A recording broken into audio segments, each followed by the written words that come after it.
आश्रम मेरे दिल के बहुत करीब है और मुझे इतना प्यार मिला है इसकी वजह से। आप सब यहाँ पर हैं, आपके चेहरों पे मुझे वो स्माइल दिख रही है, उनकी आंखों में खुशी दिख रही है, क्योंकि इतना प्यार मिला कि मैं कभी सोच भी नहीं सकता था। फिर इसने कहा कि मेरे बाल तो बहुत लंबे हैं, तो इस कैरेक्टर के लिए तो बाल छोटे करने पड़ेंगे। मैं बोला किस कैरेक्टर के लिए? तो बोलो पुलिस वाले का कैरेक्टर ना। तुम्हारे का दर्शन का रोल क्यों खा रहा है तू बाबा का रोल करेगा। नहीं, पर जैसे मैंने सुना और जैसे उन्होंने कहा कि मैं चाहता हूँ कि तू बाबा का रोल प्ले कर, तो मैंने कहा ये क्या मैं सचमुच में सुन रहा हूँ, ये सचमुच में मेरे कान कुछ और सुन रहे हैं या मैं चाह रहा हूँ ये रोल और मुझे सुनाई दे रहा है कि मुझे ये रोल ऑफर हो रहा है। फिर उन्होंने मुझसे कहा कि मैंने बोला मैं ये कैसे कर पाऊँगा, मैं कभी किया नहीं मैंने ऐसा रोल। और तो उन्होंने कहा बस तू बिलीव कर कि तू बाबा है और जब तू बोलेगा लोग सुनेंगे। और उन्होंने मुझसे कहा कि कुछ वीडियोस मत देख किसी भी बाबा के बारे में, बस जब सामने हुआ कैमरे में के सामने तो just believe in yourself and think you are बाबा। तो मैंने बोला ठीक है, मैं निकल पड़ा घर। अब घर गया तो मैंने बोला यार ये कैसा सब्जेक्ट है जो अगर मैंने पापा मम्मी को बताया, भैया को बताया तो बोलेंगे ऐसा क्यों कर रहा है तू। तो मैंने किसी से कुछ नहीं कहा। मैंने अपनी वाइफ से बात की, मैंने कहा कि मैं ऐसा किरदार प्ले कर रहा हूँ। और मेरी वाइफ जानती थी कि मैं बहुत ट्राई कर रहा हूँ और मुझे मतलब कुछ ऐसा काम मिल नहीं रहा जो इतना इंटरेस्टिंग होगा।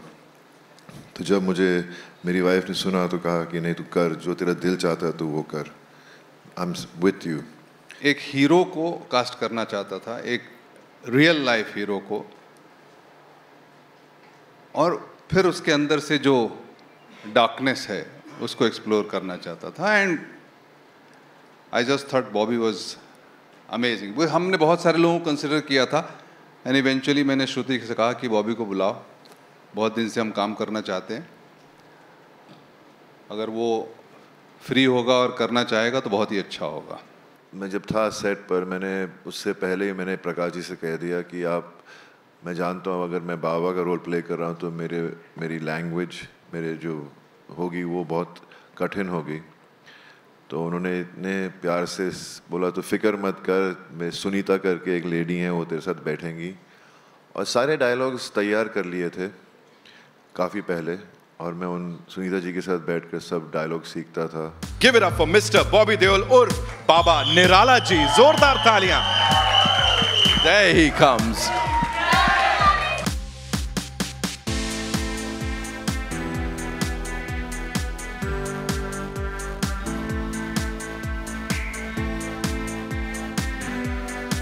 बाबा जी का नया रूप देख रहे हैं आप। It has been lovely, fantastic journey. इससे ज्यादा विश्वास मुझे था इनके काम पे। बाबा जी बहुत बहुत स्वागत है। लॉर्ड बॉबी बोलूं, बाबा निराला बोलूं, मतलब जो ये आजकल या of course pop culture references में सबसे आगे यही रहते हैं, ये हमको पता है। So how does it feel sir यहाँ पे लेके आए इस सीजन 3 के पार्ट 2 को? ये सब हुआ एक ही इंसान की वजह से, वो मेरे साथ में खड़े हैं यहाँ पर, प्रकाश जी। मैं उस दौर से गुजर रहा था अपने करियर में जब मैं काम ढूंढ रहा था, अपनी इमेज बदलने की कोशिश कर रहा था, लेकिन वैसे मौके बहुत कम या बिल्कुल नहीं आ रहे थे मेरी तरफ। फिर एक दिन मुझे एक फ़ोन कॉल आया, श्रुति महाजन करके कास्टिंग एजेंट हैं। उन्होंने कहा कि एक वेब सीरीज़ है आश्रम करके नाम है उसका और प्रकाश जी डायरेक्टर हैं। जैसे मैंने सुना प्रकाश जी का नाम, मैंने बोला ऐसी अपॉर्चुनिटी आ गई मेरे पास, क्योंकि मैं इतने सालों से प्रकाश जी के साथ काम करना चाह रहा था। कई साल पहले मुझे याद है जब पहली मुलाकात हुई थी इनके साथ, शायद इन्हें याद ना हो, मैं गुप्त फिल्म की डबिंग कर रहा था BR स्टूडियोज़ पे, और तब मैं पहली बार मिला था इनसे। फिर उसके बाद कई सालों बाद फिर से मेरे पास आए और कहा कि मुझे फ़िल्म करनी तेरे साथ, पर कुछ बात बनी नहीं। तो काफ़ी साल गुजर गए और जब मैं इनके ऑफिस गया मैं बहुत नर्वस था, क्योंकि एक एक्टर की ज़िंदगी ऐसी होती है कि कहीं रिजेक्शन ना हो जाए, कहीं मतलब बात बने ना। पर मैं इनके साथ बैठा, इनका एक बहुत प्यारा सा ऑफिस है जहाँ बहुत सारे आपको तोते दिखेंगे, स्क्विरल्स दिखेंगी, और मैं बैठा, मुझे कहानी सुनाने शुरू किया इन्होंने। और मैं सुन रहा हूँ, तो मैंने कहा चलो मैं कहानी सुनी तो उसमें दर्शन जो नहीं, ये हिस्सा मैं बताता हूँ। पूरी कहानी बड़ी सीरियस तरीके से सुनी बॉबी ने। फिर इसने कहा कि मेरे बाल तो बहुत लंबे हैं, तो इस कैरेक्टर के लिए तो बाल छोटे करने पड़ेंगे। मैं बोला किस कैरेक्टर के लिए? तो बोलो पुलिस वाले का कैरेक्टर ना। तुम्हारे का दर्शन का रोल क्यों खा रहा है तू बाबा का रोल करेगा। नहीं, पर जैसे मैंने सुना और जैसे उन्होंने कहा कि मैं चाहता हूँ कि तू बाबा का रोल प्ले कर, तो मैंने कहा ये क्या मैं सचमुच में सुन रहा हूँ, ये सचमुच में मेरे कान कुछ और सुन रहे हैं या मैं चाह रहा हूँ ये रोल और मुझे सुनाई दे रहा है कि मुझे ये रोल ऑफर हो रहा है। फिर उन्होंने मुझसे कहा कि मैंने बोला मैं ये कैसे कर पाऊँगा, मैं कभी किया नहीं मैंने ऐसा रोल। और तो उन्होंने कहा बस तू बिलीव कर कि तू बाबा है और जब तू बोलेगा लोग सुनेंगे। और उन्होंने मुझसे कहा कि कुछ वीडियोस मत देख किसी भी बाबा के बारे में, बस जब सामने हुआ कैमरे में के सामने तो just believe in yourself and think you are बाबा। तो मैंने बोला ठीक है, मैं निकल पड़ा घर। अब घर गया तो मैंने बोला यार ये कैसा सब्जेक्ट है जो अगर मैंने पापा मम्मी को बताया, भैया को बताया तो बोलेंगे ऐसा क्यों कर रहा है तू। तो मैंने किसी से कुछ नहीं कहा। मैंने अपनी वाइफ से बात की, मैंने कहा कि मैं ऐसा किरदार प्ले कर रहा हूँ। और मेरी वाइफ जानती थी कि मैं बहुत ट्राई कर रहा हूँ और मुझे मतलब कुछ ऐसा काम मिल नहीं रहा जो इतना इंटरेस्टिंग होगा। तो जब मुझे मेरी वाइफ ने सुना तो कहा कि नहीं तू कर, जो तेरा दिल चाहता है तू वो कर, आई एम विथ यू। फिर मैंने बहुत मेहनत की। सुनीता जी करके हमारी डिक्शन टीचर हैं, उन्होंने मेरे साथ 2 महीने बिताए। हर दिन 3-3 घंटे बैठकर मैंने लाइनें सीखी और हर शब्द का मतलब समझने की कोशिश की। And that was it. मैं सेट पे गया, फिर मैं मिला अपने पूरी कास्ट के साथ। सब मेरे सामने बैठे, सब तो है नहीं लेकिन अदिति, दर्शन और चंदन। और हम अयोध्या में शूटिंग कर रहे थे और वो एक छोटा सा होटल था जहाँ मुझे लगता है वो बेस्ट चीज़ हुई हमारे लिए, क्योंकि एक छोटा सा होटल था और वहाँ पर कमरे एकदम आसपास ही थे, तो हम हर शाम को मिलते थे और दोस्ती हमारी शुरू हुई वहाँ से हम सब में। और शायद उसी वजह से मेरा और भोपा स्वामी का जो कैरेक्टर है, उनकी जो बीच में आपको वो बॉन्ड दिखता है, वो उस वजह से actually became even more strong and real. And gym का शौक था तो प्रकाश जी ने वहाँ पर जिम बनवाया। और मज़े की बात तो ये थी कि ये प्रोड्यूसर हैं, डायरेक्टर हैं, राइटर हैं। मैं जाता था जिम 5:30 बजे, ये वर्कआउट करके निकल रहे होते थे जिम से। और मैं बोला अरे यार मैं तो कुछ बोल भी नहीं सकता अभी, क्योंकि मैं सुबह से उठा हूँ, अभी थक गया हूँ प्रकाश जी। तो मैंने बोला मैं फंस गया हूँ। लेकिन हर दिन सुबह मिलते थे हम जिम के बाहर और उसके बाद में सेट पर। And it was an amazing journey. I am sorry I am talking too much, but ये आश्रम मेरे दिल के बहुत करीब है और मुझे इतना प्यार मिला है इसकी वजह से। आप सब यहाँ पर हैं, आपके चेहरों पे मुझे वो स्माइल दिख रही है, उनकी आंखों में खुशी दिख रही है, क्योंकि इतना प्यार मिला कि मैं कभी सोच भी नहीं सकता था। ये मेरी शुरुआत थी एक किस्म से एज एन एक्टर, कि लोग मुझे पहचाने, मेरे काम को पहचाने। और फिर कुछ दिनों में ही फ़ोन आने लगे मेरी मम्मी को, पापा को, भैया को कि आपके बेटे ने तो कमाल कर दिया, मज़ा आ रहा है ये शो देखकर। तो मैं जब उनके चेहरे पे वो खुशी देखी तो मेरी खुशी दुगना हो गई। मैं इतना मतलब चाह रहा था कि मेरे माँ बाप खुश हों कि उनका बेटा तरक्की कर रहा है, उनके उसके काम को लोग enjoy कर रहे हैं, रिस्पेक्ट दे रहे हैं। So that's how close Ashram is to me. It means the world to me, and everybody in this cast is so close to me. उस वक्त कोरोना शुरू हो गया था, तो कोविड के ज़माने में हम लोग हर दिन पूरी गैंग व्हाट्सएप पे, फेस टाइम पे बातें करते थे हम लोग। और it's just amazing, and I am so excited that अब Amazon और MX Player ने साथ जोड़ लिया है। इतना बड़ा प्लेटफॉर्म मिल रहा है MX Player को, इस शो को, और आई एम रियली एक्साइटेड। ये बिल्कुल फ्री है, मुझे फिर से बोलने की हम बहुत बारी कहा है मुझसे, बिल्कुल फ्री है ये शो Amazon पर। थोड़ी एड्स आएंगी लेकिन आप वो एड्स भी देख लेना।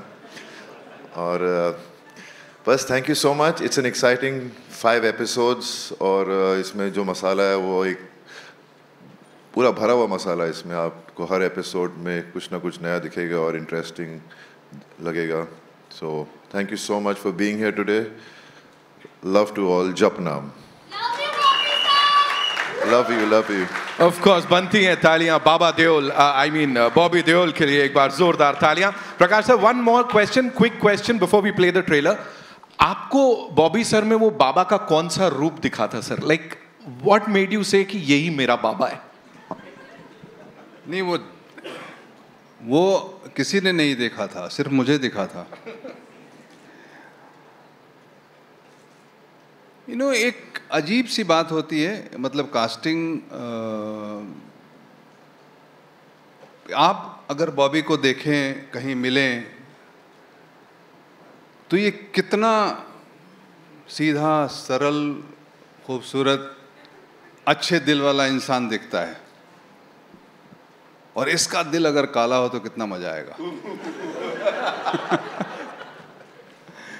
तो मेरी कास्टिंग जो है वो इसी तरह की थी. मैं एक हीरो को कास्ट करना चाहता था, एक रियल लाइफ हीरो को,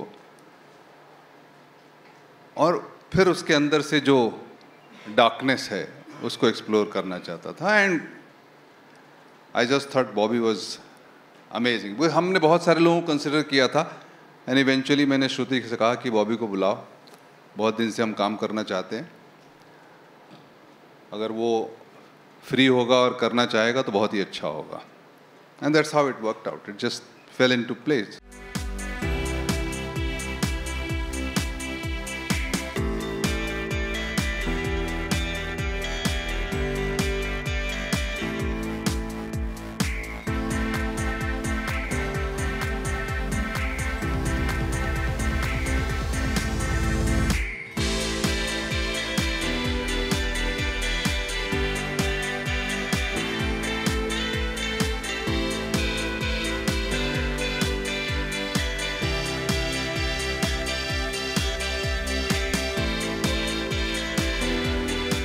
बुलाया तो मैं दौड़ता हुआ गया, और जैसे बॉबी भाई जी ने बताया कि नर्वस है, तो मैं भी बहुत नर्वस था. और जैसे ही प्रकाश जी ने कहा कि मैं तुम्हें इस उजागर सिंह के रोल के लिए सोच रहा हूँ, मैंने कहा सर मैं कर रहा हूँ.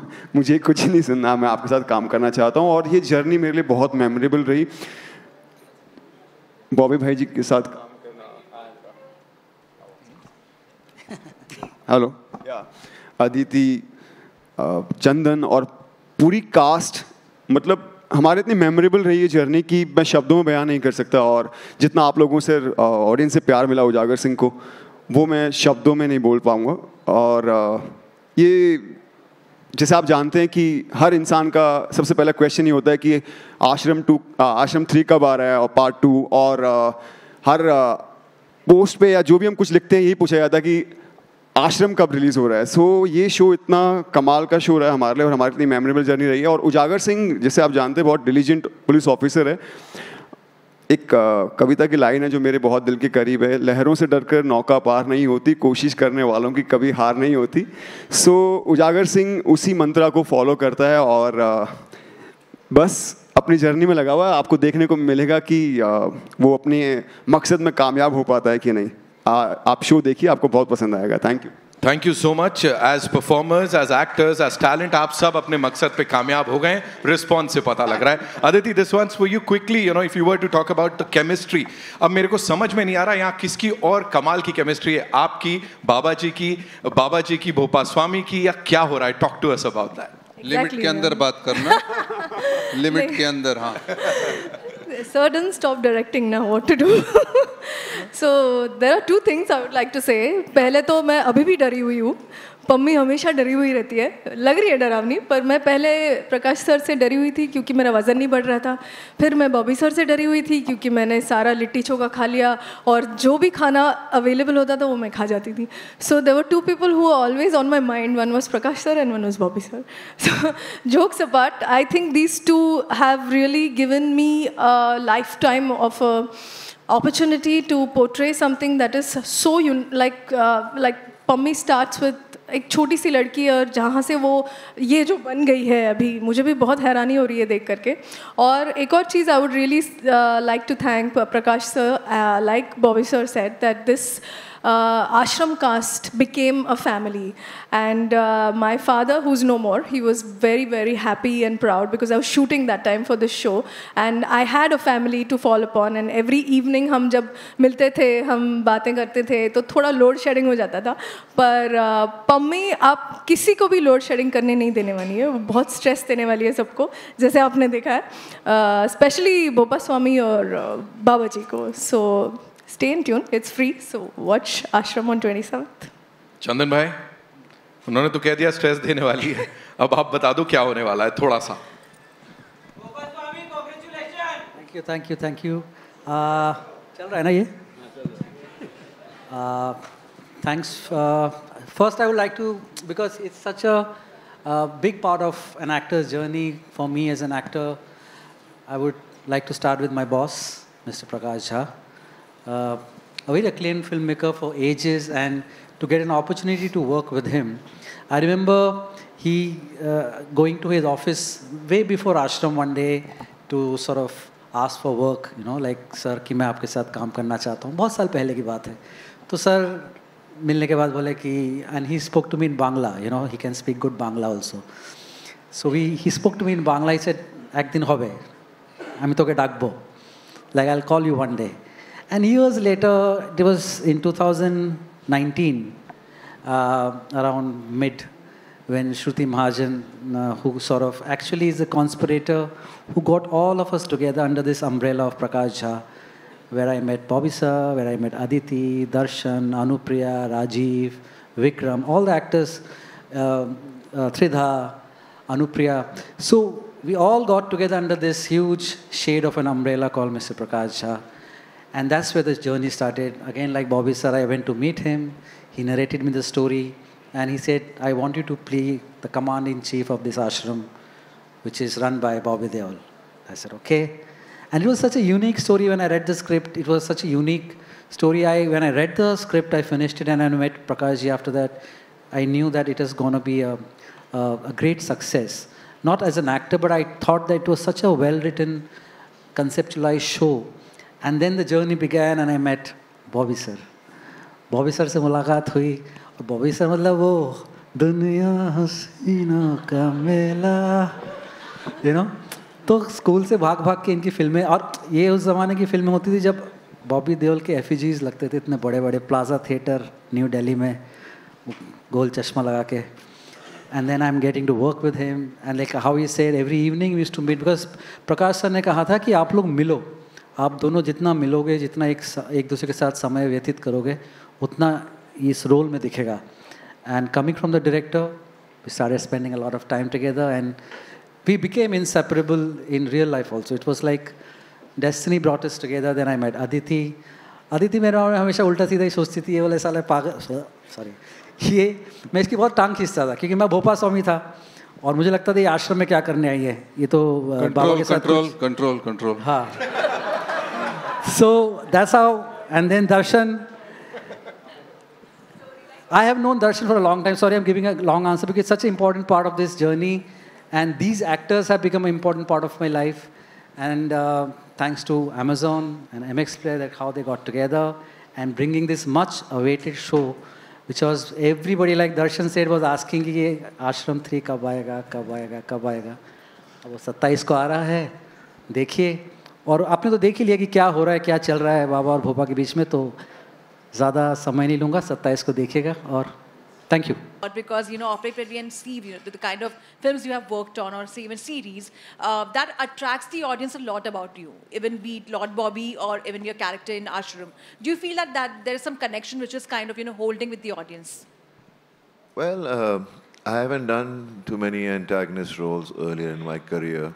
And what happens is when people see the other side of every actor, when they perform, they do different kinds of characters, they get intrigued and they enjoy it. And no one thought of me playing an antagonist, you know, the way I got the opportunity to play an ashram. So I guess, and also what happens in our industry is once they like you as a certain personality on screen, they tend to start offering you those kind of roles, which is something you, as an actor, you find very difficult to break away from.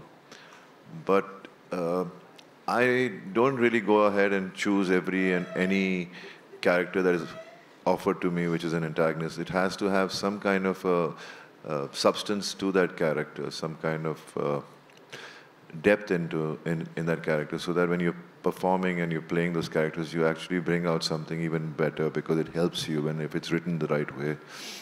I'm enjoying this phase. I'm enjoying playing antagonists. It's as they say, people usually like the bad boy kind of guy.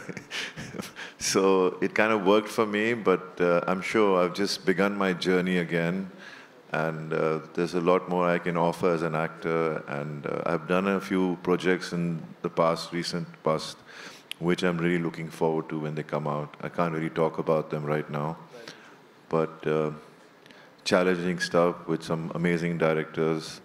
So let's hope for the best. That's all as an actor, I can. Thank you, thank you. My second question is to Chandan. You have worked with Bobby, sir, and in this entire series, the equation between you both has been more talked about. It's also a bromance which is there, but at the same time, there are certain boundaries which both are kind of clashing. How was it like working with him on this one? I think it was a great opportunity to start with, to work with Mr. Deol. But like I was saying, Nakos, coming from a school of acting which Mr. Jha comes from, he told us very categorically to start spending a lot of time with each other, because this whole thing, the crux of this whole relationship and the characters these two guys interact with comes from the state of friendship. And when we met during the shoot of Ashram, we sort of hit it off very, very quickly and instantly, and we started spending a lot of time together. And then when you were working with another actor of his stature, there was a lot of trust he had in me and I had in him. We would just flow. Like there was no boundaries then. We were just flowing. And as the days passed with more and more scenes coming up, our chemistry and our relationship start growing stronger and stronger, which is for all to see on screen, I believe. So, and when you see this one, it's gonna notch up higher, I guess. Yeah. Hello. Sir Narendra Burani this side. मेरा question Bobby sir से है. Sir सबसे पहले तो जपनाम गुरुजी. जपनाम. अच्छा sir, जो आपका बाबा निराला जो कैरेक्टर है वो एक आइकॉनिक बन चुका है इस टाइम पे. How did you prepare for this character? And because जैसा प्रकाश सर ने बताया कि आप इतने सीधे साधे शरीफ इंसान दिखते हो, तो आपने वो कहाँ से निकाला? वो कितनी मेहनत थी प्रकाश सर की, या आपने क्या करा उसके अंदर सर? बट ये उतने हैं नहीं. या ये प्रकाश सर की नज़र लग रही है, अंदर वाले जो पहचान निकाल ली उन्होंने. ऐसा कुछ नहीं है मैन. प्रिपरेशन तो करनी पड़ती है हर कैरेक्टर के लिए जब आप कर रहे होते कोई भी प्रोजेक्ट. और ये जो नया सिस्टम बन गया है, जो पहले था नहीं एग्जिस्टिंग, जहाँ आपको सिर्फ डायलॉग्स भी उसी दिन मिलते थे जिस दिन शूटिंग थी. पर यहाँ पर अब मैं जब था सेट पर, मैंने उससे पहले ही मैंने प्रकाश जी से कह दिया कि मैं जानता हूँ अगर मैं बाबा का रोल प्ले कर रहा हूँ तो मेरी लैंग्वेज मेरे जो होगी वो बहुत कठिन होगी. तो उन्होंने इतने प्यार से बोला तो फिक्र मत कर, मैं सुनीता करके एक लेडी हैं वो तेरे साथ बैठेंगी. और सारे डायलॉग्स तैयार कर लिए थे काफ़ी पहले, और मैं उन सुनीता जी के साथ बैठकर सब डायलॉग सीखता था. और Can I say something here? मैं he used to mug his dialogue so hard कि वो मेरे लाइंस भी याद रखते थे, और कहीं मैं मिस कर गया तो बोला तूने वो लाइन नहीं बोली. So he used to be that prepared. नहीं, ये इतना बदमाश एक्टर है क्योंकि इसने इतना थिएटर किया है और ये इम्प्रोवाइज ऐसे करता है. तो जब मैं कुछ इसके डायलॉग सुन रहा हूँ जो मैंने पढ़ चुका हूँ, मेरे पर जब ये बोलता था तो ये अपने हिसाब से उनको ऊपर नीचे करके बोलता था.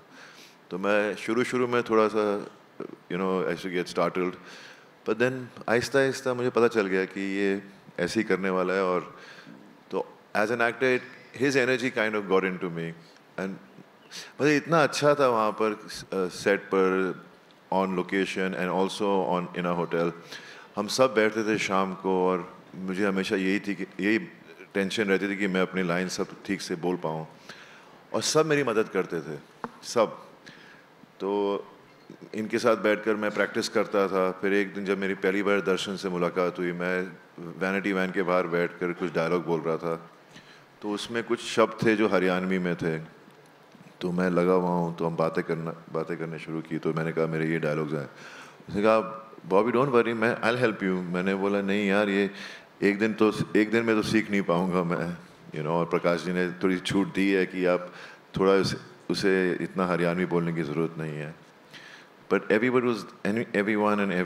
around was trying to be very helpful and understanding, because I was working with actors who had trained so well in their journey towards becoming actors that it really helped me as an actor. और ये हमारी जो बैठी है पहलवान, इसने इतनी अच्छी हरियाणवी बोली, इतनी मेहनत की, इसको मुझे आज भी याद है। पहली बार मैंने इसे प्रकाश जी के ऑफिस की बिल्डिंग के बाहर मिला था, और मुझे आज भी याद है वो दिन। और मैंने जब काम शुरू किया, इतनी डेडिकेटेड एक्टर है, क्योंकि ये ऐसी वेब सीरीज़ है जिसमें कैरेक्टर्स को काफ़ी अलग किस्म के इमोशंस दिखाने पड़ते हैं। And it was a pleasure working with Aditi, because जिस किस्म का कैरेक्टर है बाबा निराला का, it really helped me when I was performing with her. So it was really good fun. Hello, in the centre, मेरा नाम शिल्पा है, मैं मायापुरी मैगज़ीन से हूँ। बॉबी जी, आपसे मेरा सवाल है कि जिस तरह से अभी कहा गया OTT की दुनिया में एक आइकॉनिक कैरेक्टर है बाबा निराला का, अगर हम देखें, और आपने उसके प्रिपरेशन को लेकर भी बात कही, तो कुछ चैलेंजिंग रहा है आपके लिए? क्योंकि सीज़न 1 से लेकर अब तक वही कंसिस्टेंसी रखना, वही परफॉर्मेंस देना, क्योंकि जिस तरह से आपने कहा काफ़ी लेयर्ड है, कंट्रास्ट है, मल्टीपल लेयर्स है किरदार को लेकर। अगर बात करें, करप्शन हो, फिर ब्लाइंड फेथ हो, काफ़ी कुछ सोशल इश्यूज़ पर भी, मुद्दों पर भी ये पूरी सीरीज़ आधारित रही है, तो उसको लेकर निभाते वक्त कुछ चैलेंजिंग रहा आपके लिए? चैलेंज जब नहीं होता तो मज़ा नहीं आता काम करते वक्त, और हर दिन एक चैलेंज था। एक किस्म से जिस तरह प्रकाश जी ने इसको लिखा है, उसे हर दिन एक नया दिन लगता था। कैरेक्टर में जो शेड्स प्रकाश जी ने डाले, हमें बस ज़्यादा मेहनत नहीं करनी पड़ी वो सब शेड्स दिखाने में, क्योंकि the story itself was so strong. So शुरू में मैंने जैसे कहा कि मैंने सुनीता जी के साथ बैठकर 2 महीने तक डायलॉग सीखे, फिर आहिस्ता आहिस्ता आदत पड़ने लग गई। फिर क्या होता था कि हम शाम को बैठे होते थे होटल में, माधवी जो वहाँ है हमारे साथ, प्रकाश जी की राइट हैंड, वो बैठी रहती थी कमरे में। मैं जाता था, मेरा डायलॉग्स तैयार हैं, तो बोलती नहीं प्रकाश जी अभी भी उसको फिर से रिवाइज़ कर रहे हैं। मैंने बोला कब रिवाइज़ करेंगे, सुबह उठना भी है। लेकिन it was just amazing, the whole was was amazing. तो मतलब सबके साथ कभी ऐसा नहीं हुआ कि मैं मुश्किल में, और मुझे कोई मुश्किल दिखी नहीं। और मुझे आज भी याद है ये जो सीन एंड में आता है, जो लास्ट डायलॉग आप देख रहे हैं मेरे और बोपा के बीच, उस दिन मुझे वर्टिगो हो गया था, और वो उनको काम ख़त्म करना था, तो मैं बहुत मुश्किल से उठा। मेरा पूरा स्टाफ मेरे कमरे में आ गया मुझे उठाने के लिए। फिर मैं माधवी के साथ बैठा नीचे जाकर, मैंने बोला माधवी तू बैठ मेरे साथ, ये सीन पढ़ती रहे, क्योंकि मेरा फोकस नहीं आ रहा है, चक्कर आ रहे हैं। मैं माधवी के साथ बैठा, और वो काफ़ी मेमोरेबल डे है हमारी लाइफ में। उस दिन काफ़ी कुछ हुआ था हमारे सेट पर, लेकिन फिर भी प्रकाश जी जैसा इंसान, कोई और होता तो पैकअप कर देता, लेकिन Prakash ji is the strongest person I have met. हम लोगों ने उस दिन 2 बजे तक रात के शूट किया और वो सीन पूरे किए। So it has been amazing being part of Prakash ji's Badnaam Aashram. Thank you so much. My second question is for Darshan. Well, how do you see Ujagar's evaluation from season 1 to now? उजागर सिंह, जैसे आप जानते हैं, बहुत डिलीजेंट पुलिस ऑफिसर है, और बहुत ही complex इसकी स्टोरी रही है, क्योंकि ये एक हाई रेपुटेटेड और बहुत ही जो इनकी फैमिली है पूरे, जैसे मेरे फादर हैं DSP DIG सब हैं, और मेरी पोस्टिंग कुछ मार्क्स के कारण नहीं हो पाती है राइट फ्रॉम द बिगिनिंग, जैसे दिखाया था। तो ये अपने आप को प्रूव करना चाहता है, और इस दौरान बहुत सारी चीज़ें इसके साथ घटती जाती हैं, पूरी लाइफ उथल पथल हो जाती है, लेकिन अपना मकसद नहीं छोड़ता है। सो वही अभी आपको इसमें देखने को मिलेगा कि जिस मकसद के पीछे उजागर सिंह लगा हुआ है कि उसमें पूरा कर पाएगा कि नहीं, तो बहुत ग्राफ उठता चला गया हर बार। So I am very excited for this. I think you went from being a very devoted follower to being a rebel, and that change, how did that take place? Was that challenging for you as an actor because your emotion is going from A to Z? Well, yeah, it was, I wouldn't say challenging, but it was a discovery. And the discovery was amazing because of the writer-director and the faith that he put in me. Because I remember for a long time, I gave many tests. I gave about two auditions where I didn't think that I'll do this part, but I just felt that I should give it all because it was written so well. And then, of course, Prakash sir was somebody who was on my top charts to work with, at least in this lifetime. That I wanted, like, these 10 people I wanted to work with, and he was on the top charts, I remember. So yes, it was, I wouldn't say challenging. I would just say certain things were challenging, which was body transformation. And because I've been a sprinter, so to become a wrestler, that was a bit of a challenge. And putting in, of course, like Bobby sir said, somehow magically the entire cast was so amazing. Like it was just give and take, with Bobby sir also being so particular about it, knowing his lines and being there in the performance space. Sunita ma'am really helped me a lot because I was shooting with She that time, which was also a Marathi accent, and then I had to do Haryanvi accent. And then I remember once Prakash sir said, "इतनी हरियाणवी क्यों बोल रही हो?" तो मैंने बोला मैंने tuition की है तो मैं तो बोल रही हूँ. And he said, yeah, but your brother is speaking Punjabi and the mother is also speaking Punjabi, so make it little Punjabi Haryanvi. And I said, wow, now how do I do this when I've not been out of Bombay much? So Sunita ma'am, usually she used to put on the camera on. I mean, we used to do video calls, so without the video, I would hear her and her son speak. So what happened was, I had very little time and I said, Sunita ma'am, you have to help me. And what she did was, she kept the conversation going. So phonetics ki wajah se, I picked it up somehow. That was a huge challenge because I wanted to impress him. And I was already lagging with putting on weight. So I had to do this somehow, and she really helped me do that. And yeah, I mean, that is what the fun part is, I think. Also, the girls who were there in the wrestlers camp, they helped me a lot. So I used to hang out with them. कभी भैंस ने बच्चा दे दिया, तो उनके साथ chill किया. कभी उनके hostel चले गए. That kind of thing really helped me, and that is what I even look forward to as an actor. So I would not say challenge, but I would say discovery is something I thoroughly enjoyed with Pammi. And even now, if you see, she's changing so many shades. Like I don't remember how I done this when I watch it because it's been a while, but I'm very excited to see it as it comes up. I hope I've answered your question. I don't know where you were. Yeah. Oh yeah. Thank you. Hi, Bobby. Sana here from India Today. Hi. Bobby, at the start of the conversation, you were speaking about how you were skeptical about telling Dharmendra sir and Sunny about your choice of this film. Tell me, how did they react to it when they saw it? Of course, they loved your performance, but what did they have to say about the character that you were playing? See, we are actors, and we all want to play characters which we're not in real life. And as an actor, you get an opportunity to be someone else without being that person. So definitely it is a kind of a topic, something which is, gets controversial with things and all that, but it's showing what's happening in our country. Things like this exist in our country. That's why the following and the viewership of the show is so big, because people can identify with the show, with the story, with what's happening in it. So I didn't want anyone, घर में कभी होता है कि जब माँ बाप कुछ कह देते हैं कि ऐसा नहीं करना, वैसा नहीं करना, तो आपको बात माननी पड़ती है. पर एज एन एक्टर मैं खुद इसी कोशिश में लगा था कि मैं अलग किस्म के रोल कैरेक्टर्स कर पाऊँ.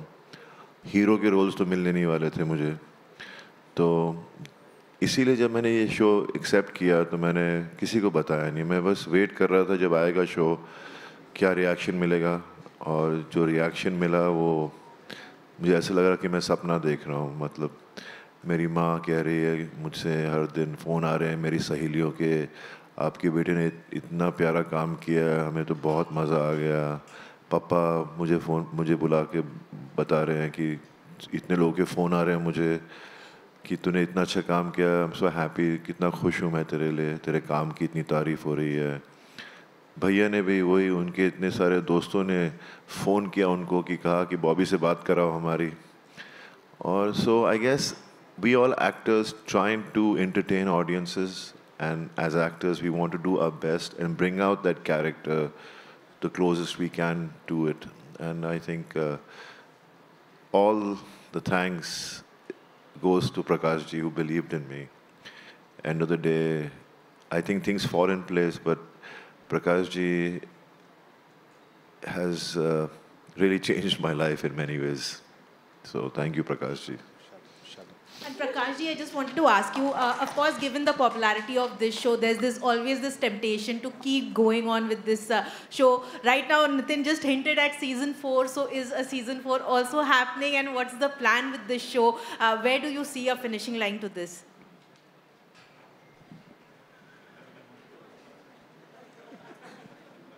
ये तो Amazon और MX Player के ऊपर है.